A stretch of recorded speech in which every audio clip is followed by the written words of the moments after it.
You're watching Live Wire and I'm Swati Joshi. Let's begin the broadcast with developments coming in from West Bengal. Now, this is an emerging story. It is emerging as the biggest controversy in poll-bound Bengal. Just days before voting, a high-profile arrest has triggered a massive political storm. The Enforcement Directorate has arrested Vinesh Chandel, co-founder and director of political consultancy firm IPAC. This is in connection with a money laundering case linked to the alleged Bengal coal scam. Chandel was taken into custody under the PMLA in Delhi and has now been sent to 10 days of ED custody by a court for further questioning. The Enforcement Directorate claims it has unearthed a money trail of around 50 crore rupees, allegedly linked to proceeds of crime from coal pilferage operations in West Bengal. According to the agency, funds were routed through IPAC's registered company using a combination of formal transactions and off-book cash components. So let's break down the allegations of the Enforcement Directorate. Let's, before that, listen into how the TMC is responding to the action that has been taken by the ED. 23 of 25 opposition leaders with corruption cases, they have the Nirma effect. As soon as they join BJP, they're given a packet of Nirma and they're all washed. So it's a political tool, we all know. We demand the immediate and unconditional release of Vinesh Chandel. We demand that central agencies be withdrawn from Bengal ahead of the polls. So Mr. Derek O'Brien says we demand immediate and unconditional release of Vinesh Chandel. The Enforcement Directorate claims it has unearthed a money trail of around 50 crore rupees allegedly linked to proceeds of crime from the coal pilferage operations in West Bengal. According to the agency, funds were routed through IPAC's registered company using a combination of formal transactions and off-book cash components. So let's now break down the allegations that have been leveled by the Enforcement Directorate. These are the charges that the ED has leveled. IPAC involved in laundering to the tune of 50 crore rupees as per the Enforcement Directorate. Number two, IPAC paid by firms that received tenders from the state government. Now, Enforcement Directorate also alleges unsecured loan sons' business credentials were received. These are the allegations that have been leveled by the Enforcement Directorate. Charge number 4, bogus bills and fake invoices were issued by the agency, by the political consultancy firm, which is IPAC.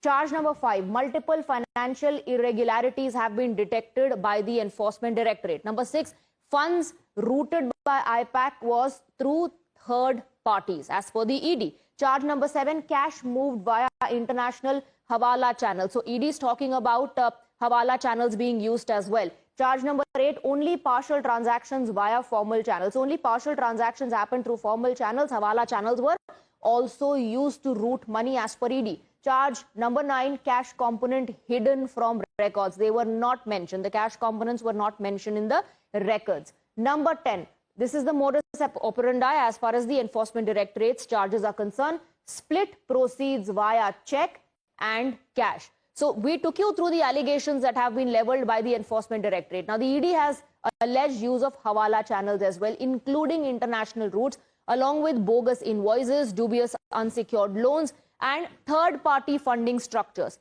This case stems from a 2020 CBI FIR into a multi-crore coal smuggling racket in the eastern coal field mines around Asansol. In West Bengal, the ED has earlier conducted multiple raids across Delhi, Kolkata, Bengaluru, and Mumbai. All of this was part of the probe, the 2020 probe, including at IPAC offices and the residences of its directors.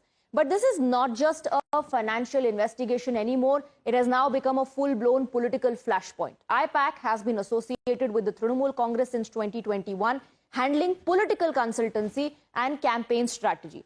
And the timing of this arrest, just days before Bengal goes to polls on the 23rd and 29th of April, has raised serious political questions. The TMC has called Chandel's arrest politically motivated, and the BJP, Congress and left are hitting back, accusing the TMC of shielding corruption and even alleging that IPAC is TMC's partner in theft. Listen into the reactions. One wonders how one can call The arrest of a person of IPAC by the Enforcement Directorate as a political intimidation. The raids happened much before the elections. And in that we saw Ms. Mamata Banerjee, as the Chief Minister, did the most unprecedented thing of actually landing up at the IPAC office and taking away some papers and files, which was in a sense disturbing the scene of investigation and taking away what would have been relevant, perhaps relevant or critical evidence. Now, if in pursuance of that entire investigation, the agency believes that there is something that calls for a custodial interrogation or calls for somebody to be arrested and investigated, that is their prerogative. It's not a political exercise. यहाँ चारों तरफ चोर और चोरी है, चोर की भरमार है और मतलब भ्रष्टाचार की सारे बंगाल में फैले हुए हैं। टीएमसी पार्टी की मदद से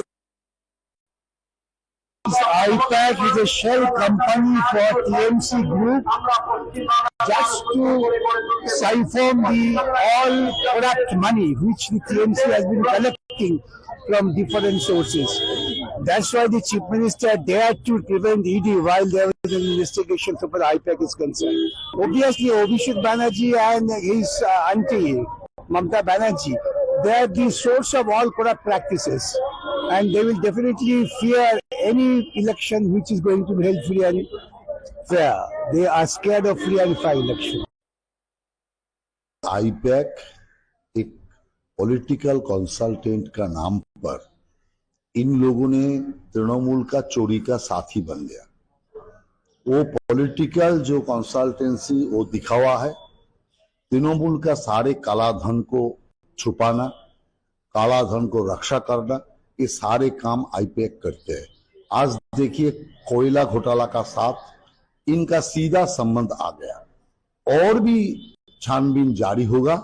बहुत सारे घोटाला का साथ इन लोगों का संयोग हो जाएगा और गिरफ्तार और भी होगा। We have some breaking inputs coming in on this big story that we are tracking after the Enforcement Directorate arrests IPAC director. Mamata Banerjee has lashed out at the Bharatiya Janata Party.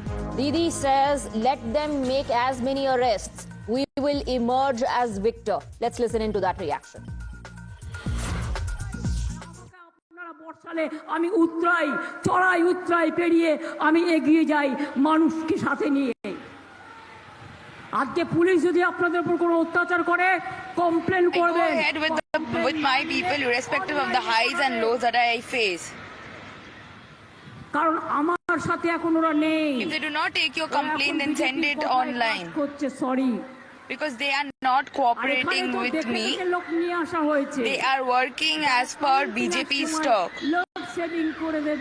And in Bengal, they have appointed their men and their people.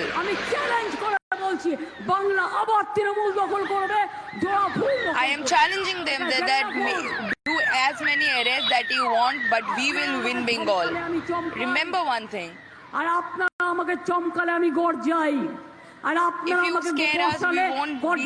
বর্ষাই আর আমাকে আপনারা বর্ষালে আমি উত্তরাই চড়াই উত্তরাই পেরিয়ে আমি এগিয়ে যাই মানুষকে সাথে নিয়ে। If you try and break me, you cannot break me. Rather, I will overlap and go ahead with my people, irrespective of the highs and lows that I face. কারণ আমার সাথে এখন ওরা নেই।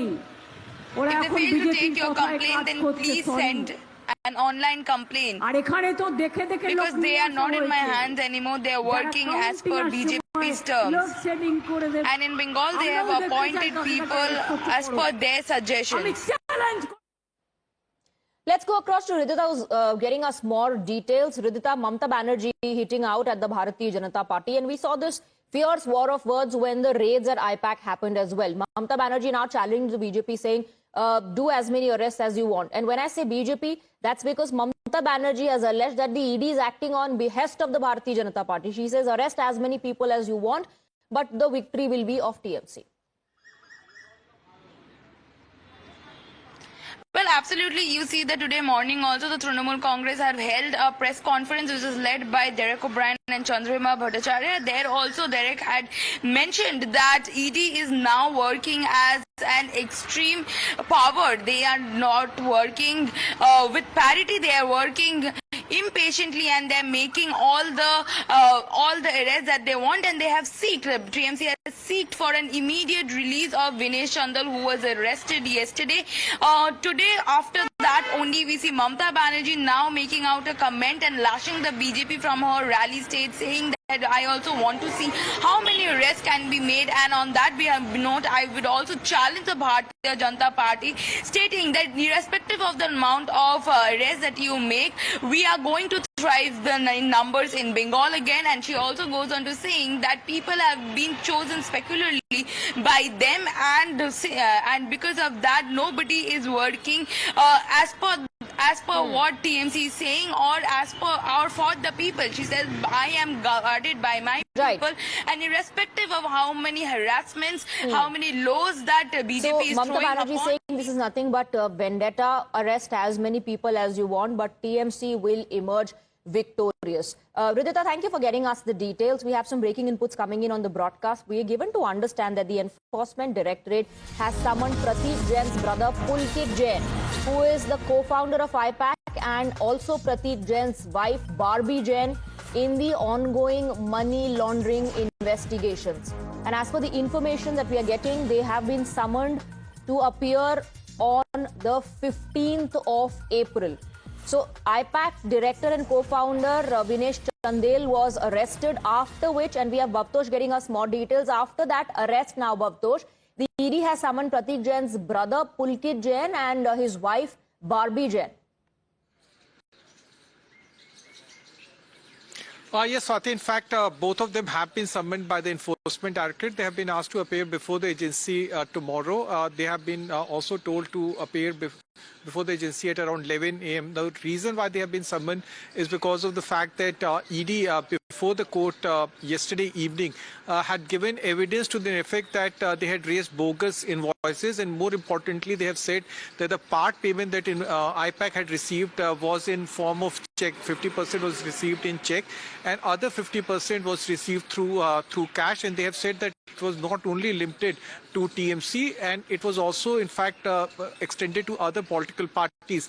Importantly, in the remand note, they have mentioned that one of the companies from which they have received unsecured loan was a shell company. Their investigation revealed between 2019, 2020 and 2020, 2021, around 13.5 crore rupees was received by IPAC. But the important thing is that so far IPAC has not issued any official statement, though previously they had said that they are completely devastated by raids and searches that were carried out on 8th of January.